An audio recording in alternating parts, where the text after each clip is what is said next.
Okay, I am about to go to a job interview, which is really weird considering that I considered myself as a full-time content creator. But we'll see. We'll see how it goes. I'll let you know after if I get the job or not.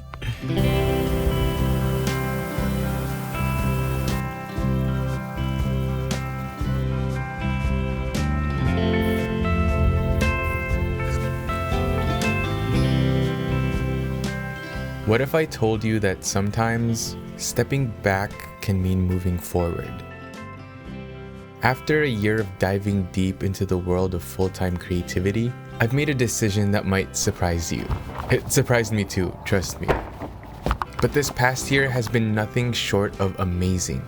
From the exhilarating freedom of creating my own schedule to the joy of bringing my ideas to life, to meeting new people with these same sort of interests, being a full-time creative was a dream come true. But unlike any dream, it came with its own set of challenges.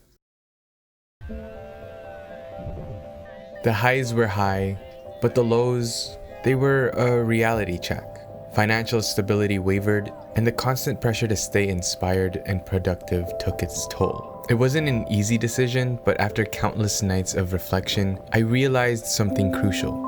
Sometimes the pros of stability and security outweigh the cons of a traditional job. Another source of income wouldn't hurt, but there was more to it than just money. So I can think of a few pros and cons right now. Pros: stability, structure, new experiences.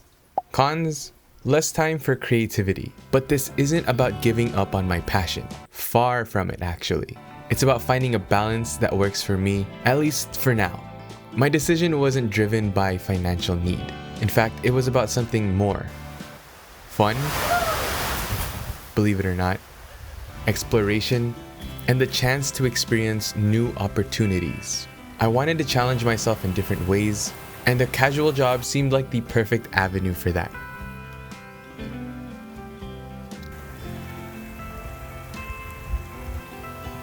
So why a job? Because I wanted to step out of my comfort zone, meet new people, and gain fresh perspectives. It's about the thrill of trying something different and seeing where it takes me. So even though I haven't started the job yet, the idea of it has opened my eyes to new possibilities. I've started exploring different environments and meeting new people, each encounter sparking new ideas and inspiration. And you know what that means? More experiences adds a layer to creativity, making my journey even richer. But to be honest, I don't know how this thing is going to go, actually. Balancing the idea of a job with my creative pursuits definitely isn't going to be easy, but it's a challenge that I'm ready for the most part. I've learned that it's possible to find harmony between the structured world of work and the boundless realm of creativity. In fact, contemplating a job made me appreciate my creative time even more. It's a reminder that my passion doesn't have to be confined to a single way of life. I'm honestly super excited for what lies ahead, but my content creation journey is far from over. It's only just begun. If you're navigating a similar crossroad, remember, it's your journey, and it's okay to choose the path that feels right for you.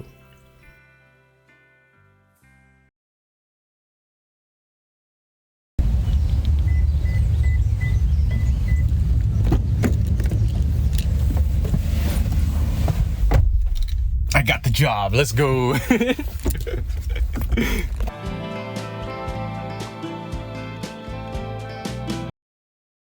Okay, how do I start this? Don't mind me, I literally just came back from like a little run, but I had those runner high thought moments to where I don't know how to start. It's just gonna be one of those rants or those like little talking points where I just express myself. So I'm trying to get used to this a little bit more. But okay, I'm gonna start it off with me watching a it was a short form content video, I think it was on TikTok or something, about why these restaurant owners or these chefs clean the floor of their kitchen with their bare hands. So they get on their knees and they scrub the floor with their hands. And there's a couple of reasons why this one chef does it, and let me try to remember it. It's because he's able to see more details and more grime in the tiles, and that kind of translates over into how they present their dishes, so they get more cleaner plates out the door. And it also helps them clean a little bit deeper in comparison to a mop. So the comments were like, why not just use a mop? And you can get more of the grime and you can see more details. And instead of you just like, mopping over a specific area, you can see like there's one spot, one corner where there's a little bit more grime where you have to scrub a little bit more and stuff like that. So where was I going with this again?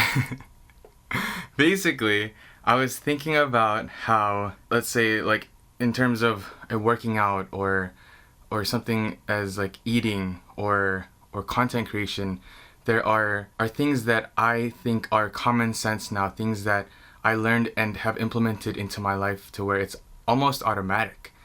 And maybe it isn't like that for other people. So people who aren't into content creation or who aren't into fitness as much, they don't know what kind of workouts to do. They don't know that eating more than you burn more makes you gain weight. And maybe like I want to give an example with camera.